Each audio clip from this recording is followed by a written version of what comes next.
আজ আমরা 188 ক্যালোরির মজাদার হেলদি পাস্তা রান্না করব। প্রথমে 100 গ্রাম গাজর মেপে নেব, যাতে রয়েছে 43 ক্যালোরি।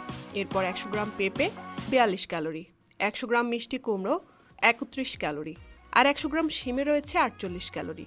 এরপর নেব 100 গ্রাম পাস্তা, যাতে রয়েছে 350 ক্যালোরি। পাশাপাশি 100 গ্রাম মুরগির বুকের মাংস নেব, যা মাত্র 104 ক্যালোরি। আর লাগবে আমাদের 1 টেবিল চামচ তেল, যাতে রয়েছে 135 ক্যালোরি। প্রথমে সব সবজি ও পাস্তাগুলোকে একসাথে অল্প আঁচে লবণ, সামান্য রসুন ও আদা দিয়ে সিদ্ধ করে নিতে হবে। পাশাপাশি সামান্য রসুন, আদা, লবণ ও মুরগির মাংসের মশলা দিয়ে 100 গ্রাম মাংসকে ম্যারিনেট করে রাখতে হবে। এরপর অন্য একটি পাতিলে 1 টেবিল চামচ তেল দিয়ে পেঁয়াজ, মরিচ ভালোভাবে ভেজে ম্যারিনেট করা মুরগির মাংস দিতে হবে। পাস্তার সাথে থাকা মশলা দিয়ে ভালোভাবে কষিয়ে নেব। হালকা পানি দিয়ে ঢাকনা দিয়ে দেব। এরপর সিদ্ধ করা সবজি ও পাস্তার সাথে ভালোভাবে মিশিয়ে নেব।